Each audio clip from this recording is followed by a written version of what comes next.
نعمت کا خزینہ ہے مولا۔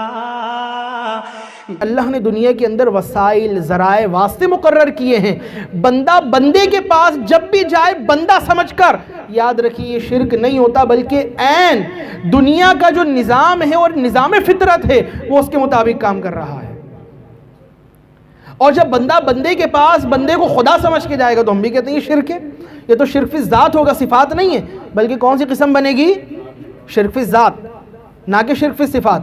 تو الحمدللہ اگر کوئی یہ کہے یا علی مدد، تو حضرت علی کو مدد کے لیے پکار رہا ہے، وہ اے مولا کائنات اب میری مدد کیجئے، تو خدا سمجھ کے مدد کے لیے پکار رہا ہے، بندہ سمجھ کے۔ اللہ مدد کرتا ہے، اس کی مدد قدیم، مولا کائنات کی مدد، اللہ کی مدد ذاتی، مولا کی مدد، اللہ کی مدد لا محدود، مولا کائنات کی مدد۔ لیکن وہ محدود کیا ہے مجھے اور آپ کو نہیں پتا، وہ محدود کیا ہے مجھے اور آپ کو؟ آپ فرماتے ہیں مجھ سے زمین سے زیادہ آسمان کے راستے معلوم کرو۔ سرکار نے فرمایا نا انا مدینۃ العلم وعلی بابھا، میں علم کا شہر اور علی اس کا دروازہ۔ وہ محدود کیا ہے مجھے اور آپ کو نہیں پتا۔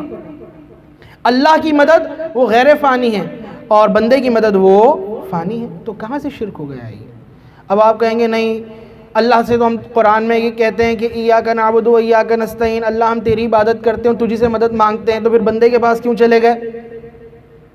بندے کے پاس کیوں چلے گئے؟ وہی اللہ فرماتا ہے قرآن کے اندر استعینوا بالصبر والصلاۃ۔ اگر آپ کو یاد ہو ہم نے پہلی تراویح کے اندر یہ آیت بیان کی تھی، اللہ نے فرمایا صبر اور نماز کے ذریعے مجھ سے مدد چاہو، سورہ بقرہ کے اندر ہے۔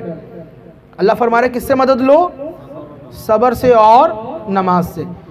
سورہ فاتحہ میں کیا کہتے ہیں؟ ایاک نعبد و ایاک نستعین، نستعین نستعین، تجھی سے ہم مدد لیتے ہیں۔ اور اللہ فرما رہا ہے استعینوا، مدد لو کس سے؟ بالصبر والصلاۃ، صبر سے اور صلاۃ سے، صبر سے اور صلاۃ سے۔ ہم کہہ رہے ہیں اللہ ہم تجھ سے مدد چاہتے ہیں، اور اللہ کیا فرما رہے ہیں؟ کہاں جاؤ؟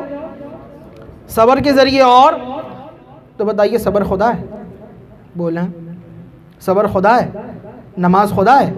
اللہ فرما رہا ہے صبر سے مدد لو، اللہ فرما رہا ہے نماز سے مدد لو۔ تو جب صبر سے مدد لینے کا حکم ہے کس سے؟ تو جنہوں نے صبر کرنا سکھایا ان سے مدد لینے کا حکم نہیں ہوگا؟ اگر نماز کے ذریعے مدد لینے کا حکم ہے تو جنہوں نے نماز پڑھنا سکھائی اور جن کے ذریعے نماز ہم تک آئی، کیا ان سے مدد لینا جائز نہیں ہوگا؟